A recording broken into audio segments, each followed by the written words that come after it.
Ұйқы безі аурулары өте қауіпті болуы мүмкін және оның туындауынан тек ауырсыну синдромы арқылы ғана күдіктенуге болады. Ұйқы безінің белгілі бір патология кезінде қалай ауыратынын және басқа қандай белгілер болатынын ары қарай көріңіз. Ұйқы безі ас қорыту жүйесінің органдарына жатады, өйткені ол ақуыздарды, көмірсуларды, майларды қорытуға арналған көп көлемдегі фермент бар ұйқы безі сөлін шығарады. Видеоның соңына дейін көріңіздер, сіз естіп білмеген ақпарат барына сенемін және біздің каналда 98% адам каналға жазылмай көреді екен. Сол себепті каналға жазылып, лайк басып белсенді болыңыздар. Ұйқы безі асқазанның артындағы 12 ішекке жақын үлкен без. Оның қабынуы қашанда оң жақ қабырғаның астындағы ауруымен білінеді. Ұйқы безінің қабынуы ас дұрыс қорытылмағанынан, өте тас жиналса, ішек қызметінің бұзылуынан және инфекция салдарынан болуы мүмкін. Аурудың басты белгілеріне тәбеттің төмендеуі, жойылуы, кекіру, ас қорытуының бұзылу белгілері, сілекей ағу, жүрек айну, құсу, іш өту жатады. Ең басты белгісі іштің ауруы. Аурудың бұл түрі диетадағы өзгерістер немесе психикалық эмоционалдық күйзелістерден болуы мүмкін. Созылмалы панкреатиттің әр түрінің соңғы сатысында ұйқы безінің сыртқы және ішкі секреторлық жетіспеушілігі, механикалық сарғыштық белгілері болады, яғни қызба, анемия, жүдеу байқалады. Шаншып күйдіріп, тиісіп ауырып байқалады. Ауырғандық науқас шалқасына жатқанда күшейе түседі. Алға еңкейіп отырғанда азаяды. Ауырғандық жиі тойып тамақ ішкеннен кейін, өткір, майлы тамақтан кейін немесе ішімдіктен кейін болады. Және антисекреторлық препараттар панкреатин қабылдағаннан кейін тоқтайды немесе азаяды. Ұйқы безінің бір мезгілде эндокриндік функцияны атқаруы, яғни инсулин мен глюкагон гормондарын шығаруы, оның бірегейлігі болып табылады. Инсулин глюкозаны жасушалар мен тіндерге тасымалдауға көмектеседі. Мұнда ол энергия көзіне айналады және осылайша оның қандағы деңгейін төмендетеді. Ұйқы безінің патологиялары әртүрлі сипатта ауырсыну ретінде көрініс табады. Қатты, сыздау, әлсіз және қарқынды. Әйелдер мен еркектердегі ұйқы безінің құрылымы мен орналасуы бірдей. Сондықтан ерлер мен әйелдерде ұйқы безінің қалай ауыратынының арасында ешқандай айырмашылық жоқ. Ауырсынудың сипаты жынысқа немесе басқа факторларға байланысты болады. Ауырсыну себептері жарақат ауруы және адамның басқа да ерекшеліктеріне байланысты. Ұйқы безі неге ауырады? Ұйқы безіндегі ауырсыну ісік пен жарақатқа байланысты. Қабыну процесінің аясында пайда болуы мүмкін. Қабыну процесі жедел және созылмалы панкреатит кезінде асқынады. Бұл ауру кезінде ауырсыну синдромы әдетте ұйқы безі сөлінің ферменттері тағамның орнына ұйқы безі тінін қорыта бастауымен байланысты болады. Панкреатиттің асқынуы кезінде ұйқы безі жасушаларының бір бөлігі өледі, кейде бүкіл орган зардап шегеді. Ұйқы безінің қатерлі ісігі кезінде ауырсыну әдетте ісік көлемі ұлғайып, айналасындағы органдар мен тіндерді қыса бастағанда пайда болады.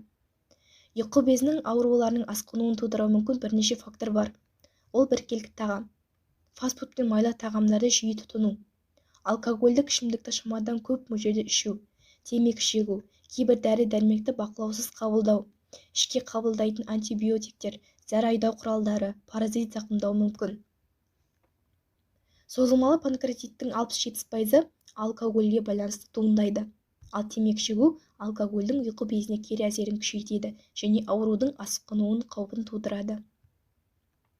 Егер ұйқы безінің қатерлі ісігі туралы айтатын болсақ, онда шамамен ауру анықталған жағдайдың 10% ауру тұқым қуалайтын бейімділікке байланысты, ал 90% қан диабеті, созылмалы панкреатит, темекі шегу немесе D3 витаминінің жетіспеуі сияқты факторларға байланысты дамиды. Ұйқы безі қалай ауырады? Ұйқы безінің көптеген ауруларына ауырсыну тән. Көбінесе ауырсыну ошағы сол жақ қабырға астында орналасады. Бірақ адам арқамен жатқан кезде ауырсыну белге қарай ығысып күшейе түседі. Ешкім тек ауырсыну синдромы арқылы диагноз қоя алмайды. Бұл кешенді зерттеуді қажет етеді. Дегенмен дәрігер ұйқы безінің қалай ауыратынына байланысты белгілі бір проблеманы болжауы мүмкін. Қатты ауырсыну. Көбіне қатты ауырсыну сол жақ қабырға астында және асқазан аумағында пайда болады. Белде және арқада болуы мүмкін немесе бүкіл денені қамтуы мүмкін.